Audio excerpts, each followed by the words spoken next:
You little disaster. Do you have any idea what these cost? You're going to lower your voice. You're going to apologize to my daughter. Then you're going to walk away. To your feral little accident? Put the child down and move away, or I put you on the floor myself. Sergeant, I didn't recognize you. I'm sorry. What is wrong with you? Thanks for watching. Follow A Brighter Destiny for more powerful stories, and don't forget to subscribe. Whispered. The coffee machine hissed at 9:14 in the morning, and nobody in the amber grind noticed the man in the gray hoodie until the cup hit the floor. Whispered. Caleb Reeves sat in the corner booth, with his back to the brick wall the way he always sat, the way his body had learned to sit before his mind ever agreed to it. Whispered. His daughter, Nora, 6 years old and missing her front tooth, was carefully peeling the paper off a blueberry muffin like she was diffusing something dangerous. Whispered. Denver's morning light came slanted through tall windows, gold and lazy, the kind of light that made a man forget, for a few minutes, that he used to measure rooms by their exits instead of their charm. Whispered. Caleb wore the same 3 things he always wore. Faded gray hoodie, jeans gone soft at the knees, boots that had walked through worse mornings than this one. Whispered. A thin white scar crossed his left eyebrow, the kind of scar people assumed came from a bar fight and never from a rooftop in Kandahar. Whispered. He had been an Army Ranger once, then something quieter and harder to name, the kind of soldier whose file had more redactions than sentences. Whispered. He had given that up 3 years ago when his wife Emily died of ovarian cancer at 34, her hand in his, her last request small and enormous at once. Whispered. Keep her laughing, Caleb. Promise me. He had said yes because a dying woman does not need a complicated answer, and because some promises are the only kind of oxygen a man has left to breathe. Whispered. Nora looked up, blueberry smudge on her chin, and asked the question she asked every Saturday. Whispered. Can we feed the ducks after, Daddy? Caleb smiled, the kind of smile that only fully arrived when she was in the room. Whispered. Only if you eat that muffin without wearing half of it. Whispered. She looked down at her shirt, already dotted purple. Too late, she said, and giggled, and that giggle did something to him that 14 years of combat never had. Whispered. It made ordinary mornings feel like something worth surviving for. Whispered. That was when Regina Vance walked in. She did not enter a room. Whispered. She invaded it.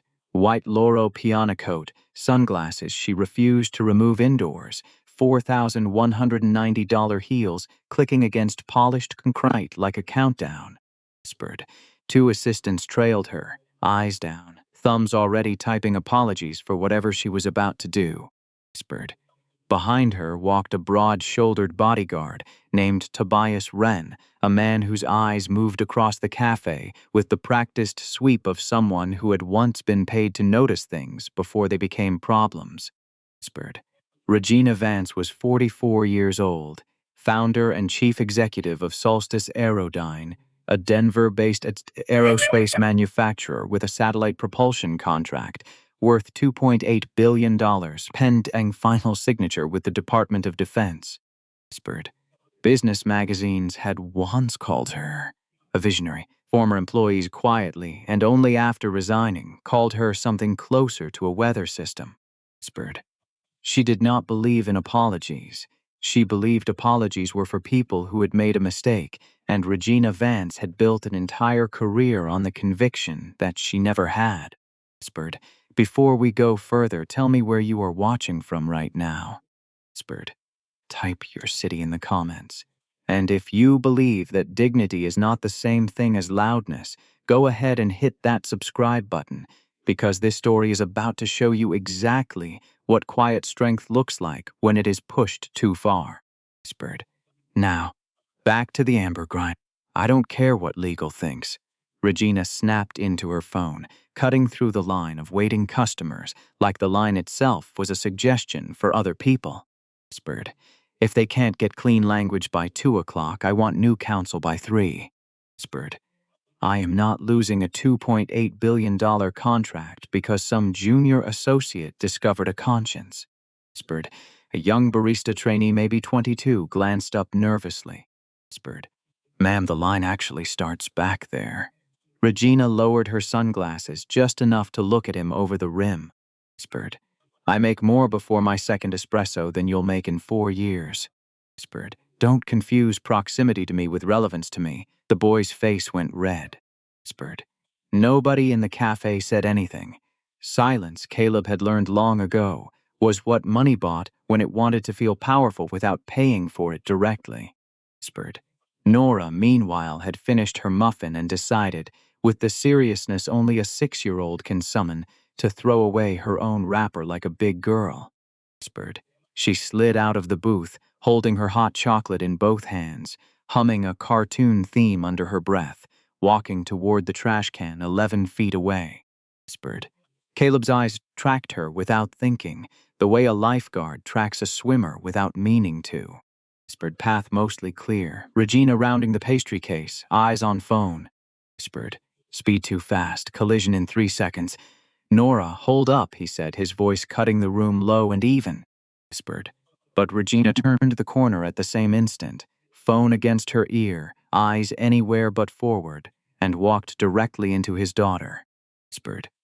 The mug shattered against the concrete. Hot chocolate splashed across the floor and across Regina's $4,190 shoes. Whispered. Nora went down hard, landing on her hands with a gasp that turned something cold in Caleb's chest. Whispered. The cafe stopped breathing. Even the espresso machine seemed to quiet itself. Whispered. Regina looked down, not at the child first, at her shoes. Whispered. You little disaster, she said, her voice sharp enough to turn 6 heads at once. Whispered. Do you have any idea what these cost? Nora's lips started to tremble. Whispered. I'm sorry, she whispered. Where is whoever is supposed to be watching you? Regina snapped, reaching down as if to grab the child by the arm. Whispered. She never got the chance. Caleb was already there. Nobody saw him cross the distance. Whispered. 1 second he was in the booth. The next he was a wall of gray hoodie and old scar tissue standing between his daughter and a stranger's rage. Whispered. He did not shout. He did not shove her. He simply placed his body where cruelty had no permission to go. Whispered. Step back, he said, quiet, almost gentle, and somehow that was worse than shouting. Whispered. Regina flinched half a step, some old animal part of her sensing for exactly 1 second that she had walked too close to something she did not understand. Whispered. Pride killed that instinct fast. She looked him over, the hoodie, the boots, the plain digital watch, and made her calculation instantly. Whispered. Broke, powerless, beneath her notice. Caleb crouched, lifted Nora gently into his arms, and felt her small hands grip his collar. Whispered. You're okay, Bug, he murmured into her hair. I've got you. Whispered. Then he stood and faced Regina Vance directly. You ran into her because you weren't looking up from your phone, he said. Whispered. You're going to lower your voice. You're going to apologize to my daughter. Whispered. Then you're going to walk away. Regina laughed, short and brittle. Whispered. Apologize to your feral little accident? A cup can be replaced, Caleb said. Whispered. His voice did not rise, but something in the room noticed it anyway. Whispered. A child cannot. A woman near the counter lowered her eyes. Whispered. A barista stopped wiping the same 6 inches of counter she had been wiping for a full minute. Whispered. A young man in a startup hoodie, the same one Regina had insulted at the door, quietly raised his phone. Whispered. Listen to me, Regina hissed, stepping closer. I am Regina Vance. Whispered. I signed contracts before breakfast that would fund your entire life 11 times over. Whispered. If you think I'm going to be lectured by some unemployed nobody with a badly dressed kid, you are out of your mind. Whispered. If Nora flinched at the word kid, burying her face deeper into her father's neck. Whispered. Something in Caleb's breathing slowed. Do not speak about my daughter again, he said. Whispered. Or what? Regina said, and stepped even closer. Close enough that her assistants exchanged a look neither of them wanted to be caught making. Whispered. That was the moment Caleb Reeves considered, for exactly 2 seconds, ending this conversation in a way this cafe would remember for years. Whispered. Not because of the insults. Men in worse uniforms than Regina Vance's had tried to break him with words in 6 different languages, and none of it had ever landed. Whispered. But she had spoken about Nora. about the only promise he had left to keep. Whispered, "You're done talking," he said quietly. "Leave." Regina Vance had not heard the word no in longer than she could remember, and rage made her reckless in a way money usually protected her from. Whispered. She pulled her hand back and slapped him with everything she had. Whispered. The sound cracked through the cafe like a gunshot. A milk pitcher slipped from a barista's fingers and hit the floor. Whispered. Someone whispered, "Oh my God." Nora whimpered against her father's shoulder, and Caleb did not move. Whispered. He did not raise a hand. He did not even blink. Whispered. That stillness broke something in the room more than the slap itself had. Whispered. Everyone had braced for violence, or at least for shouting. Whispered. Instead, Caleb Reeves stood there and absorbed it the way a mountain absorbs weather, and Regina Vance, still breathing hard, noticed for the first time that he hadn't rocked back an inch. Whispered. She noticed the thin scar through his eyebrow. She noticed that his eyes held no fear at all, only a terrible, patient stillness. Whispered. "Are you finished?" he asked. No drama in it, just a question that sounded like the last door before something closed forever. Whispered. That was when the glass front door slammed open, and Tobias Wren pushed through the crowd, one hand already reaching under his jacket. Whispered. "Ma'am, step back," he barked. Then to Caleb, "Put the child down and move away, or I put you on the floor myself." Whispered. Caleb did not move. Tobias took 2 steps closer, close enough to see the faint edge of a unit tattoo on Caleb's forearm, where his sleeve had ridden up while he held his daughter. Whispered. Tobias stopped so fast his shoes squeaked against the concrete. Whispered. All the color left his face. 8 years earlier, in a valley outside Asadabad, Tobias Wren had been a 24-year-old army medic pinned down for 11 hours with 2 wounded men bleeding out and a radio that kept dying under static. Whispered. He had learned in the worst 30 minutes of his life that fear was not something weaker men confessed to. Whispered. It was something every man felt, and the ones who survived simply moved through it anyway. Whispered. At hour 11, 4 shadows had come down the ridge with no lights and no hesitation, and the man who had dragged Tobias's wounded sergeant 300 yards under a fire had turned once under the moon, just long enough for Tobias to see the scar through his eyebrow and the faint tattoo on his forearm. Whispered. Sergeant First Class Caleb Reeves. A name spoken in special operations circles the way people speak about weather that once nearly killed them. Whispered. Grateful, careful, quiet. And now Tobias was standing 4 feet from him in a Denver coffee shop, having just threatened to put him on the floor. Whispered. Sergeant, Tobias said, voice cracking, hands rising, palm out, "I didn't recognize you." Whispered. "I'm sorry." The cafe went so silent that a spoon settling into a saucer sounded enormous. Whispered. Regina stared at her bodyguard. "Tobias, what is wrong with you?" Whispered. He didn't look at her. His eyes stayed on Caleb. Whispered. "Ma'am," he said, low and urgent, "you need to apologize right now, and then we need to leave." Whispered. "Apologize?" Regina's voice cracked upward, disbelieving. "He threatened me." Bradley finally turned, and what she saw in his face was not fear of losing his job. Whispered. It was something closer to pity. "No, ma'am," he said. Whispered. "You threatened his kid, then you struck him in public." Whispered. "I quit." He unclipped his earpiece and set it gently on the counter. Whispered. "You work for me," Regina said, her voice hollow now. Whispered. "Not anymore," he answered. 900 people had walked into the amber grind that year, and none of them had ever watched a 9-figure company's bodyguard resign on the spot. Whispered. 3 phones were already recording. "This is ridiculous," Regina said, looking around the room and realizing, for the first time in longer than she could remember, that people were not looking at her with admiration. Whispered. They were looking at her with judgment. Her ego panicked before her mind caught up. Whispered.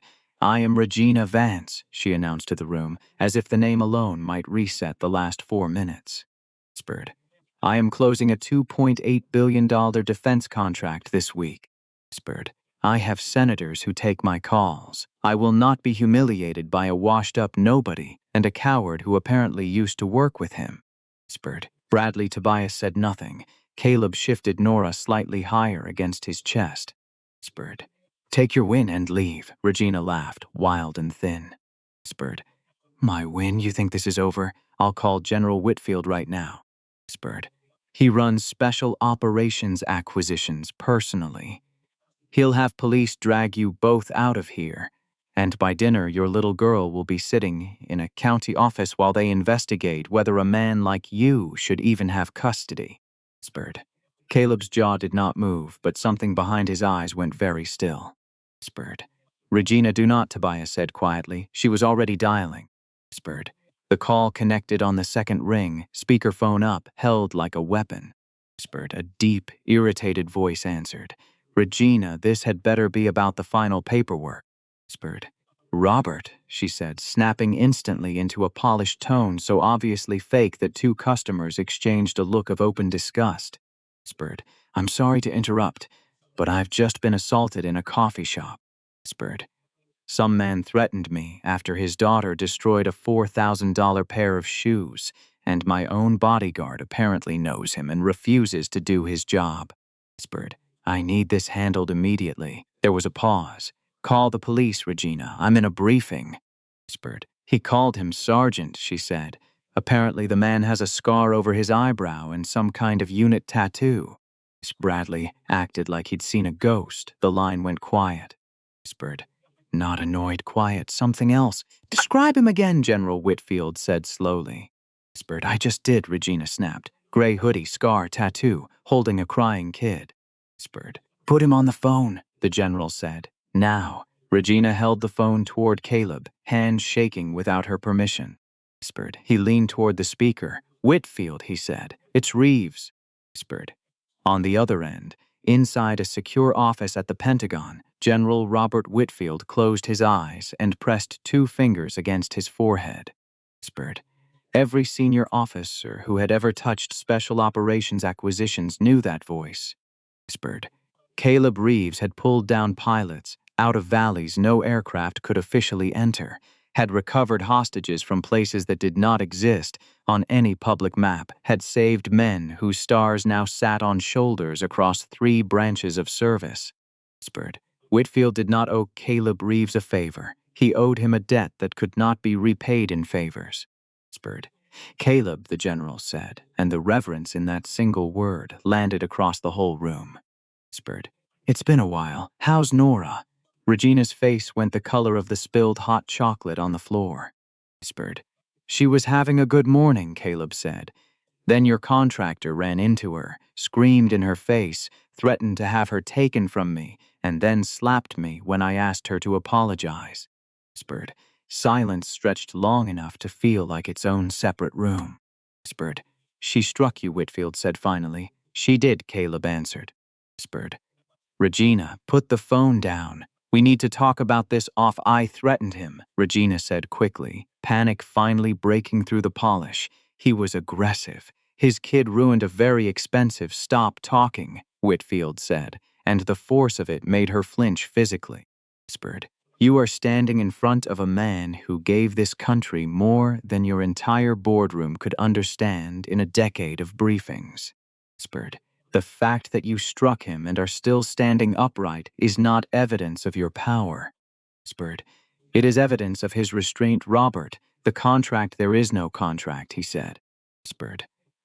Effective immediately, Solstice Aerodyne is suspended from every Department of Defense acquisition discussion pending federal review.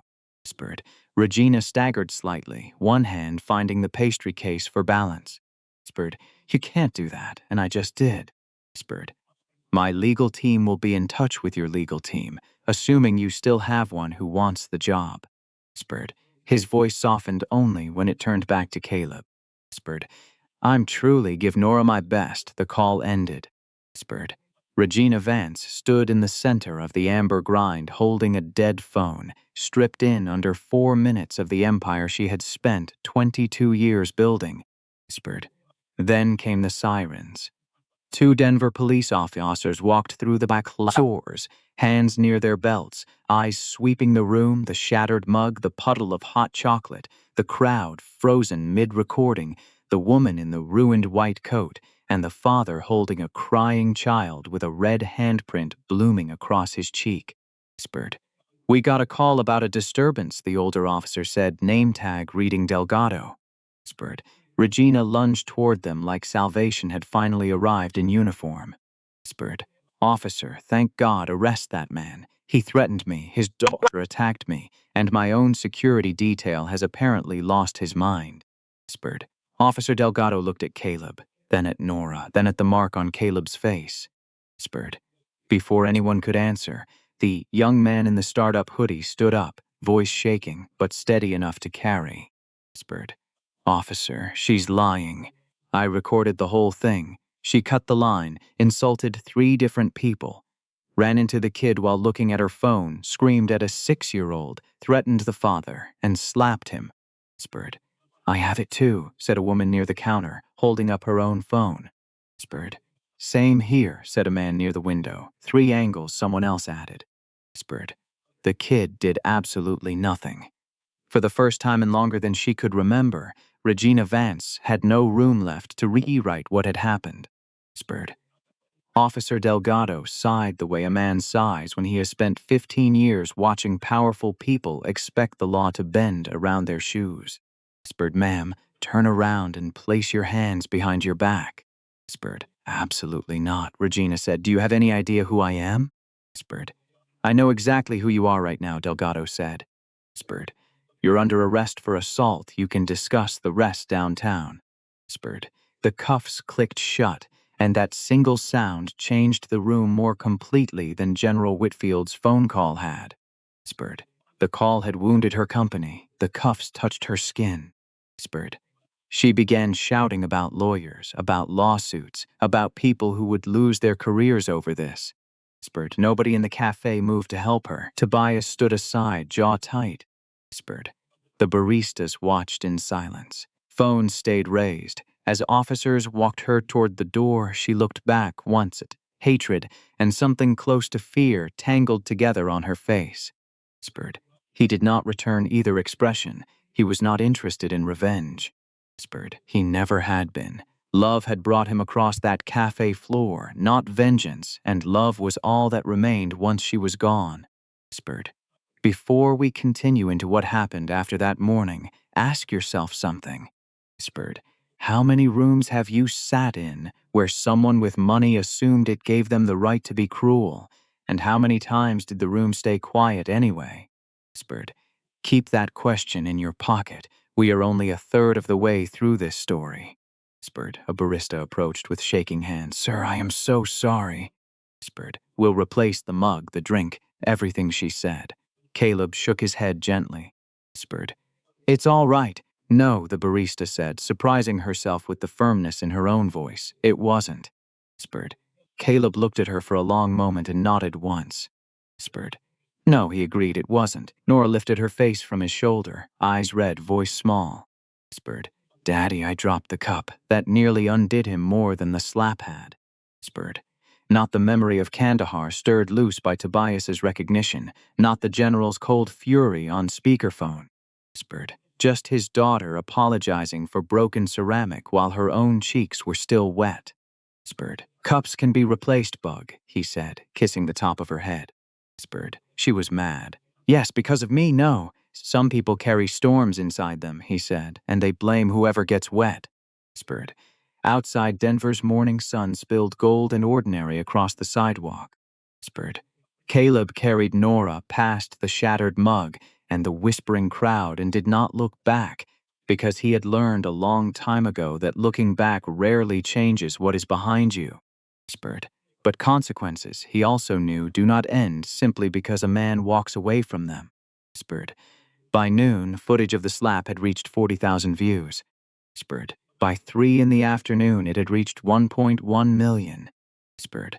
The first headlines used the easy language of outrage. Aerospace CEO slaps single father in Denver cafe.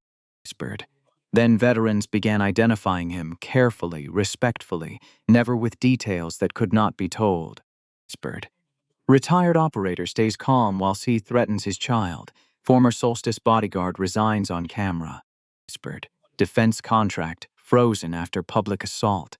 By that evening, Solstice Aerodyne's stock had dropped 19%, triggering 3 separate board calls. Whispered.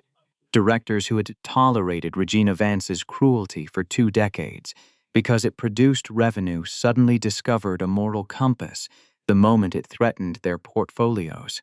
Whispered. Federal auditors announced a formal review of the company's culture and compliance practices. Whispered. A statement from Regina's legal team called it a stressful misunderstanding that had been taken out of context. Whispered. The internet replayed the slap 11 million times and misunderstood nothing. Whispered.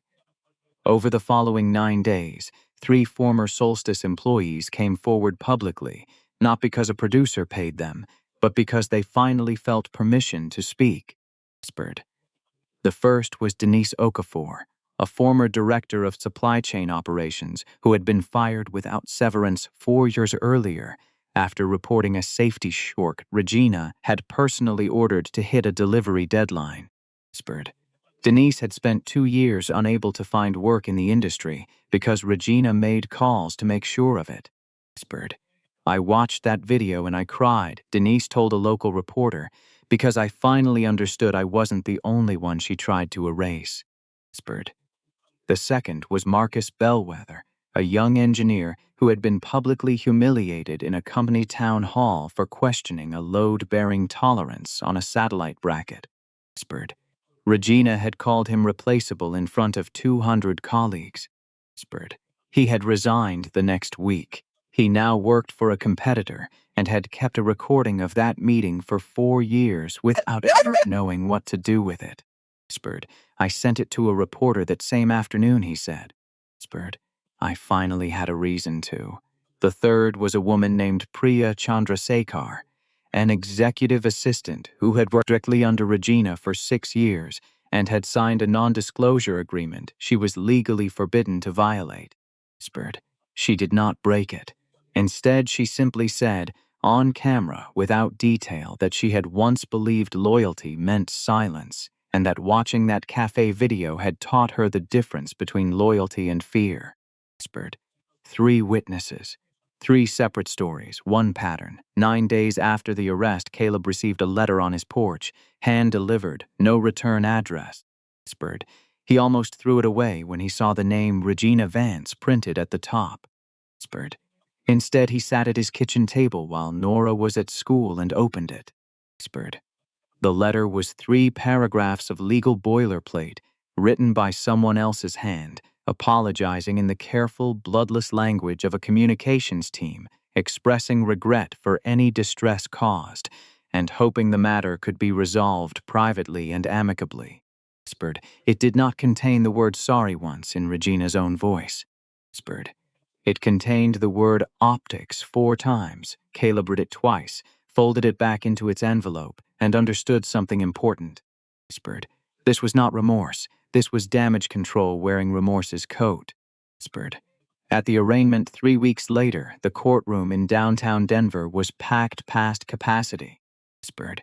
Reporters filled the back 2 rows. A dozen veterans stood quietly along the side wall, uninvited, unorganized, simply present. Whispered. Tobias sat 2 rows behind Caleb.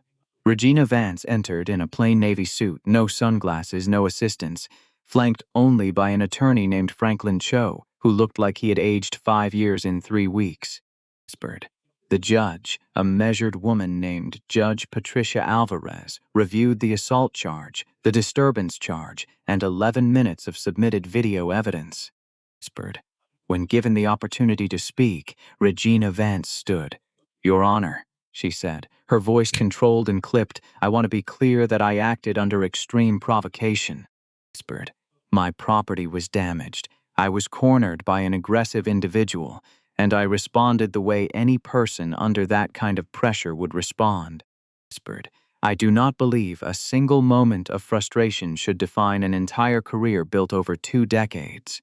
Whispered. Judge Alvarez looked at her for a long moment. Whispered. Vance, do you believe you owe Mr. Reeves or his daughter an apology? Whispered. Regina's jaw tightened. I believe both parties made choices that morning that led to an unfortunate outcome, she said. Whispered. I regret that it escalated. I do not believe I am solely responsible for how it escalated. Whispered. A murmur moved through the courtroom. Franklin Cho closed his eyes. Whispered. The judge's expression did not change, but her voice, when it came, was colder. Whispered. The court finds that a full, unconditional acceptance of responsibility was not offered today and will weigh that accordingly in sentencing. Whispered. Ms. Vance is remanded on the assault charge, ordered to complete court-mandated anger management, 400 hours of community service, restitution to the Amber Grind, and a form for the public statement issued through the court, not through private counsel. Whispered. Outside the courthouse, reporters shouted questions. Regina did not answer any of them, not because she had nothing to say, but because everything she wanted to say made her lawyers visibly wince. Whispered. As she reached her car, a reporter called out. Whispered. Vance, do you have anything to say to Sergeant Reeves? Whispered. She paused, turned halfway, and said only, he should have kept his daughter under control. Whispered. Then she got in the car. That sentence, more than the slap, more than the arrest, more than the frozen contract, ended what remained of her public support. Whispered. It was replayed 11,000 times in the following 48 hours under a single caption. Whispered. She still hasn't apologized. 6 weeks later, the Solstice Board voted 8-1 to remove Regina Vance as chief executive. Whispered. She did not resign. She fought it, filed an injunction, lost, filed an appeal, lost again, and issued one final statement calling the entire board cowardly and ungrateful. Whispered. The company's new interim leadership settled with 3 former employees, including Denise Okafor, and quietly began an internal culture review that, according to 2 employees who spoke anonymously 8 months later, had genuinely changed how engineers were allowed to raise safety concerns without fear of losing their jobs. Whispered. A junior engineer named Sam Whitlock said in an internal survey that for the first time in 4 years, people actually said what they were thinking in meetings. Whispered. Regina Vance, for her part, never gave the public statement the court had ordered in the tone the court intended. Whispered. Her attorneys crafted careful language about accountability and growth that avoided the word sorry entirely. Whispered. She sold her Cherry Creek mansion 11 months later to cover legal fees and a settlement with the Department of Justice over the safety violations Denise had originally reported. Whispered. She was last seen, according to a single follow-up article nobody paid much attention to, consulting for a small private firm in Scottsdale, still telling anyone who asked that she had been the real victim of an orchestrated smear campaign. Whispered. Some people, it turns out, can lose absolutely everything and still refuse to look in the mirror. Whispered. That refusal, more than any court order, was her real sentence. Whispered. Caleb never once used the story the way strangers online wanted him to. Whispered. When Nora asked about that morning months later, drawing butterflies at the kitchen table in blue crayon, he told her about the ducks they fed afterward at Sloan's Lake and the extra sprinkles on her ice cream, and how the young man in the cafe had stood up and told the truth even though it clearly scared him. Whispered. Tobias visited twice that year, once with a physical therapist named Marisol, who had treated the Sergeant Caleb pulled out of that valley 8 years earlier. Whispered. The sergeant, now walking with a cane and raising 3 kids of his own, sent Caleb a photograph every Christmas without fail. Whispered.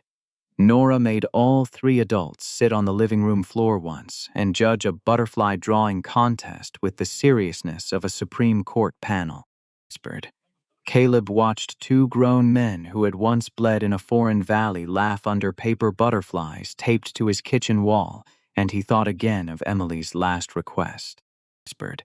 Keep her laughing. She still was. Not every day, not without shadows crossing it sometimes, but she was still laughing, and that, Caleb had decided, was the only verdict that had ever mattered to him. Whispered. One evening, nearly a year after the cafe, Caleb sat on a bench at Sloan's Lake with hot chocolate made at home because Nora had declared, with total 6-year-old conviction, That cafe hot chocolate was now too dramatic for casual drinking. Whispered. The Denver sky turned the color of the inside of a peach as the sun dropped behind the mountains. Whispered. Nora leaned against his side, feet swinging above the grass. Whispered. Daddy, she said, if somebody's mean again, will you still not hit them? Whispered. Caleb wiped a small chocolate mustache off her lip with his thumb. Whispered. I'll always protect you, he said, but I'll try to be quiet about it first. Whispered. And if quiet's not enough, then I'll still be your dad first, he said. Whispered. Always that, before anything else. She accepted this completely, the way children accept the things that matter most, without needing them explained twice, and went back to her hot chocolate. Whispered. Caleb Reeves had spent much of his adult life believing that strength was measured in missions completed and men brought home alive. Whispered. Later, grief taught him that strength was surviving loss without letting it swallow his daughter's childhood. Whispered. But that morning, in the amber grind, taught him something he had not expected to learn twice in one lifetime. Whispered. That the hardest kind of strength is the kind that stands between cruelty and innocence and refuses to become cruelty itself. Whispered. That dignity is not the absence of power. It is power, fully available, choosing restraint anyway. Whispered. And that some people, given every opportunity to say two simple words, will burn down everything they built rather than say them, and that this, more than any courtroom, is its own quiet, permanent punishment. Whispered. That morning, a woman with a $2.8 billion contract believed she had slapped a nobody. Whispered. Instead, she struck a mirror, and everyone in that cafe saw exactly who they were standing next to.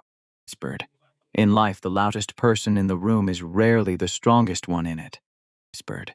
Real strength very often looks like silence, like a hand that stays open when it has every right to close into a fist, like a father choosing his daughter's safety over his own pride in front of strangers with their phones already recording. Whispered. This story is a reminder that dignity is not weakness, that grace does not mean forgetting what was done to you, and that the people who refuse to say two simple words when they are wrong often end up losing far more than the people who said nothing at all. Whispered. If this story meant something to you, take 30 seconds and share it with someone who needs to hear that quiet strength still wins. Whispered. Tell us in the comments about a time you watched someone choose restraint over rage and what it taught you. Whispered. And if stories like this one belong in your life, go ahead and subscribe, because there are many more still waiting to be told. Whispered. Disclaimer: this story is a work of fiction created for entertainment and educational purposes only. Whispered. All characters, names, businesses, and events depicted are entirely fictional and do not represent any real person living or dead or any actual establishment. Whispered. Any resemblance to real persons, organizations, or events is purely coincidental. Whispered. This content is intended to explore themes of human dignity, workplace ethics, and social justice through narrative storytelling. Whispered. It does not make factual claims about any individual, company, or institution.